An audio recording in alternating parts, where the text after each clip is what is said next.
सही बच्चों को नमस्कार।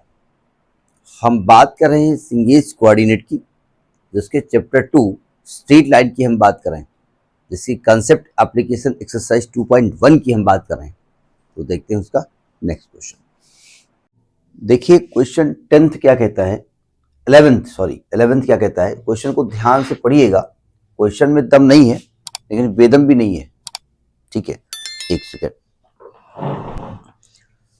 क्वेश्चन कह रहा है कि straight line through 2, 2 intersect the line root 3x plus y is equal to 0 and root 3x minus y is equal to 0 at the points A and B respectively. Then find the equation of line AB so that the triangle OAB is equilateral triangle. देखो सब कुछ दारोमदार इस question के समझने में है कि आप समझते कैसे हैं। पहले गिवन लाइन के बारे में बात कर लेते हैं। देखो जो लाइन गिवन है ना हमको, उसको जरा देखो ध्यान से। एक फर्स्ट लाइन जो गिवन है वो लाइन गिवन है y plus root 3x is equal to 0। पहले इसको पहचाना जाए। इसमें कोई कांस्टेंट टर्म नहीं है तो ये तो 100% है कि ओरिजिन से पास होगी। इसका स्लोप निकालते हैं। देखो जब स्लोप निकालोगे तो y इज इक्वल टू लिखोगे माइनस का रूट 3x, है ना। यानी इसका जो स्लोप निकलने वाला है m1 वो निकलने वाला है माइनस रूट 3। अब आपको देखना पड़ेगा माइनस रूट 3 tan में किसकी वैल्यू होती है, तो सब कुछ tan पे डिपेंड करता है। अब देखो मैं याद करवाता हूं आपको, माइनस भूल जाओ, माइनस को टच मत करो। रूट 3 tan में किसकी वैल्यू होती है, tan 60 की वैल्यू होती है। तो tan 60, अब आप माइनस को अंदर ले जाओ, इस हिसाब से ले जाओ कि ये माइनस हट भी जाए और गुस्सा भी ना हो, मतलब लगा भी रहे। देखो अगर मैं इसको लिख देता हूं tan 180 माइनस 60, तो माइनस tan 60 होगा, यानी कि tan 120 डिग्री।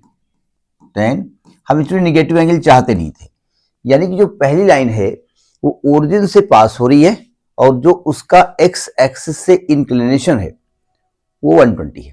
पहचान गए। मैं रफली डायग्राम बना देता हूं, अभी ये फेयरली नहीं है। यानी ये कुछ लाइन कुछ ऐसी है, ये है ना, ये 120 एंगल बनाती है, ठीक, पहचान में आ गया। जरा सेकेंड लाइन देखो। सेकेंड लाइन दी है रूट 3x माइनस वाई बराबर 0। तो यहां y की वैल्यू आएगी रूट 3x, है ना। और इसका स्लोप अगर ध्यान से देखो m2 वो रूट 3 है और रूट 3 tan 60 की वैल्यू है, यानी कि दूसरी लाइन कुछ ऐसी है, 60 डिग्री बनाती है ना। तो ये 60 ये भी हो जाएगा। समझ में आता ही नहीं आई। अब मैं इसका डायग्राम बनाने जा रहा हूं। ये ध्यान रखिए जो लाइन निकालनी है वो 2, 2 से होकर पास हो रही है, ठीक है। जरा सावधान, मैं फेयरली डायग्राम बनाने जा रहा हूं, ठीक। और यहीं से आपको पकड़ में आ जाएगा कह क्या रहा है ये। देखो ध्यान से, पहली लाइन जो ये है वो एक्स एक्सिस से 120 एंगल बनाती है, यानी पहली लाइन कुछ ऐसे जा रही है, ठीक, और दूसरी लाइन कुछ ऐसे जा रही है। दूसरी लाइन बना रही एंगल 60 डिग्री, ठीक, और पहली बना रही एंगल 120 डिग्री। मैं बाहर लिखे दे रहा हूं इसको बाहर जानबूझ के लिख रहा हूं। ये वाला जो एंगल है पूरा वो 120 डिग्री का है। ये बताओ अगर ये एंगल 120 डिग्री का है, ये 60 का है, तो क्या इन दोनों लाइनों के बीच का एंगल अगर हम आपसे कह दें कि 60 है तो बुरा तो नहीं मानोगे, ठीक है। अब देखो जो आपकी रिक्वायर्ड लाइन है वो इन दोनों लाइनों को टच कर रही है। वो किस पॉइंट से पास हो रही है उससे हमको मतलब नहीं है। वो कह रहे हैं कि वो 2, 2 से पास हो रही है, इसके बारे में हम बाद में बात करेंगे। वो इन दोनों लाइनों को ए बी पे टच कर रही है और जो बन रहा ट्रायंगल वो इक्विलेटरल है। बस इसी बात पे हम फोकस करेंगे। देखो ध्यान से, ये पॉइंट ओ हो गया, ठीक। अब कह रहे हैं जो लाइन ये पास हो रही है ये वाली, ये इक्विलेटरल ट्रायंगल बना रही है। जरा समझिएगा, यानी कि ये कहना ये चाहते हैं कि ये एंगल भी 60 होना चाहिए और ये एंगल भी 60 होना चाहिए। क्यों भाई, सही कह रहा हूं ना मैं, मतलब क्वेश्चन के हिसाब से जरा ध्यान से समझिएगा, अगर ये 60 है और ये भी 60 है तो क्या मैं कह सकता हूं कि these two lines are parallel? कह सकता हूं ना।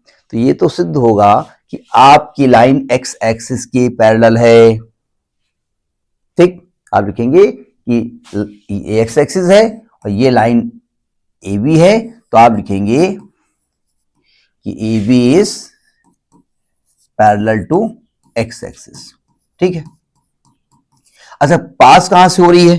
अब कह रहे हैं ए बी पास हो रही है 2,2 से, कहीं पॉइंट लिख दो 2,2 से, तो यानी ये वाली जो डिस्टेंस है वो 2 है।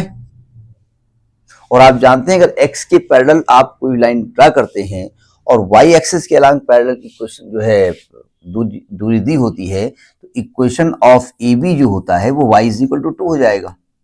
समझ में बात आई कि नहीं आई? बोले हम ऐसे नहीं समझेंगे, थोड़ा बड़ा बड़ा बताओ। सुनो ध्यान से, अगर ये लाइन x के पैरेलल है तो क्या इस लाइन का स्लोप 0 होगा?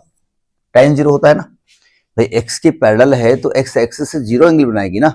तो अगर मैं इक्वेशन ऑफ ए बी निकालना चाहता हूं, चलो मैं फॉर्मूले से निकाल देता हूं। तो ये इस पॉइंट से पास हो रही है, तो अगर हम इक्वेशन ऑफ ए बी निकालेंगे तो y minus y one is equal to m x minus x one हो जाएगा ना।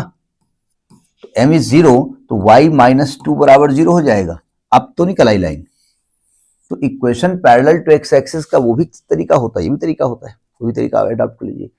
तो this is the solution of question number 11। I think you have got it. ठीक है, तो नोट कर लीजिए। Next in the next video. नमस्कार।